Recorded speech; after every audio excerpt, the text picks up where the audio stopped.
Nazi physicians and their assistants compelled inmates to participate in various devilish and fetish lab activities. Worse, the victims were not allowed to say no, and no consent was ever given for the procedures. The trials were typically carried out without anesthesia and ended in death, trauma, disfigurement, mutilation, or permanent handicap. In this video, we'll discuss the many atrocities that were regarded as medical experiments during the Nazi era. Before we begin, please subscribe and turn on the notification to keep seeing videos like this. Under the direction of General Edward Wirths, selected inmates were subjected to a variety of experiments to aid German military personnel in combat situations, develop new weapons, aid in the recovery of injured military personnel, and advance Nazi racial ideology and eugenics, i.e. Joseph Mengel's twin experiments. At Mauthausen, Albert Heim did similar medical experiments. Following the war, these crimes were tied in what became known as the Doctor's Trial. An outrage at the atrocities committed prompted the formation of the Nuremberg Code of Medical Ethics. In the Doctor's Trial, Nazi medics argued that wartime necessity justified their experiments, comparing their victims to collateral damage from Allied bombardment. Sigmund Rascher employed captives from the Dachau concentration camp in tests to help German pilots who had to eject at high altitudes in early 1942. These convicts were placed in a low-pressure chamber to replicate conditions at heights up to 68,000 feet. Rascher was said to have done vivisections on the brains of victims who had survived the initial experiment. 80 of the 200 subjects died instantly, while the rest were killed. The victim was smothered, as Rascher and another unnamed doctor recorded his reactions in a letter from April 5, 1942, to Heinrich Himmler. Before being murdered, the victim was described as a 37-year-old and in good health. Rascher detailed the victim's behaviors and timed the changes in behavior as he began to lose air. At 4 minutes, the 37-year-old began to wiggle his head. Rascher noticed that he was having cramps a minute later before falling unconscious. He explains how the victim was unconscious for 30 minutes after being deprived of oxygen, breathing only 3 times per minute. After that, the victim turned blue and began foaming at the lips. An autopsy was performed 1 hour later. Himmler ordered Rascher to continue the high-altitude tests and to continue testing on inmates sentenced to death to determine whether these men could be recalled to life, in a letter dated April 13, 1942. If a victim could be resuscitated, Himmler ordered him to be released from a lifetime concentration camp. At the Dachau concentration camp, tests were carried out from around July 1944 to roughly September 1944 to investigate various approaches to making seawater drinkable. All food was taken away from these victims, who were only given filtered seawater.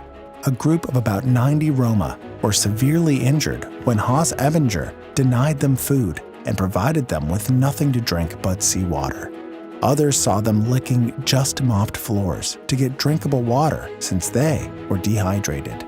Regarding these seawater experiments in Dachau, a survivor named Joseph Schoenenig penned a statement. Schoenenig described how he learned about some of these tests conducted on inmates while working at the medical experimentation stations, including those in which they were made to drink salt water. Schoenenig also detailed how the experiment victims struggled to eat and frantically searched for any water source, even using floor rags. Schoenenig, who was in charge of operating the infirmary's X-ray machine, recalls how, despite knowing what was happening and its effects on the women, he was helpless to stop it. Sigmund Rascher tested the effects of polygol, a beaten apple pectin compound that promotes blood clotting. He asserted that taking polygol tablets regularly as a preventative measure will lessen bleeding from bullet wounds incurred in battle or after surgery. Polygol tablets, shots through the neck or chest, or amputations of the limbs without anesthesia were all administered to the subjects. The leader of the hygienic institution at Block 10 at Auschwitz, Bruno Weber, gave his subjects injections of blood types different from their own. The blood examined after this led to the congealing of blood cells. The Nazis frequently cut into a major artery when taking someone's blood, leading to significant blood loss and death.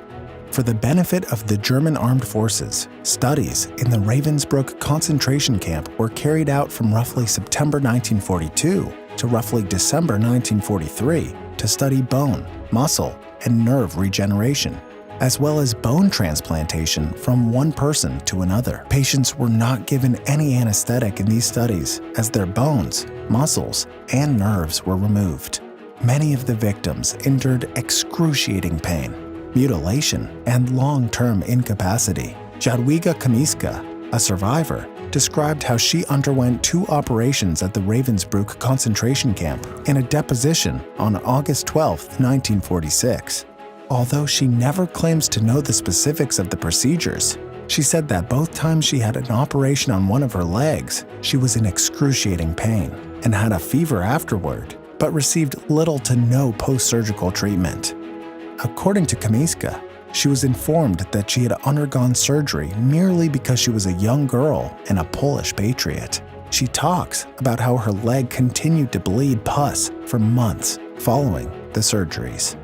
Experiments on twin children were conducted in concentration camps to demonstrate the superiority of inheritance over the environment in shaping phenotypes and to investigate ways to boost German reproduction rates.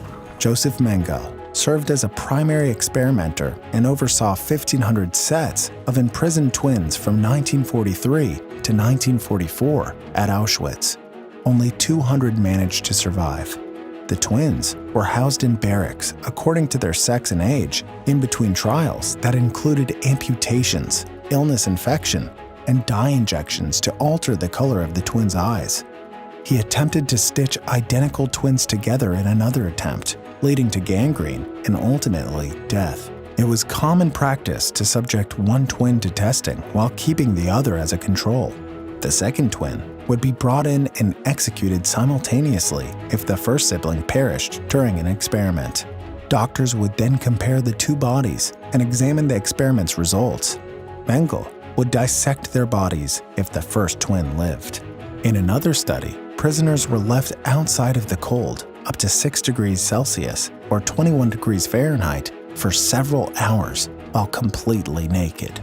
In addition to examining the physical impacts of exposure to cold, the experimenters evaluated several techniques for warming up survivors.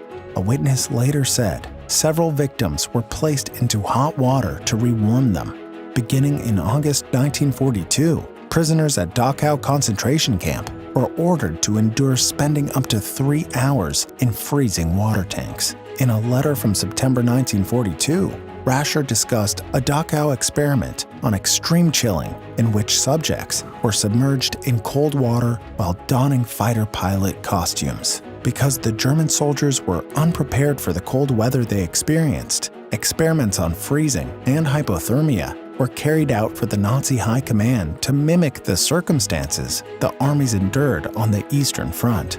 The Germans proposed that the victims may be warmed by making them have sex with other victims under duress. An illustration was the positioning of a hypothermic victim between 2 nude Romani women. According to reports, these experiments caused the deaths of almost 100 people. After being purposely infected with tuberculosis at the Neuengamme concentration camp, the axillary lymph nodes of the victims were surgically removed. Later on, they were killed. A boy of 11 or 12 was shackled to a chair so he could not move in head injury experiments carried out in a tiny building behind the private residence held by a known Nazi ST security service member in Barnowicz, occupied Poland, in the middle of 1942. A mechanical hammer suspended above him dropped on his skull every few seconds. The torment rendered the child insane.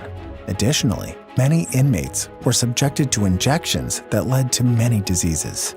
Scientists tested vaccines and serums to prevent and treat contagious illnesses like malaria, typhus, tuberculosis, typhoid fever, yellow fever, and infectious hepatitis at the German concentration camps Sachsenhausen, Dachau, Natzweiler, Buchenwald, and Neuengamme. We have come to the end of this video. However, if you have any thoughts you'd like to share about these experiments suffered by inmates in Nazi camps, leave them in the comments section below. Please like this video, subscribe to our channel, and turn on the notification so you can keep seeing videos like this. See you in the next one.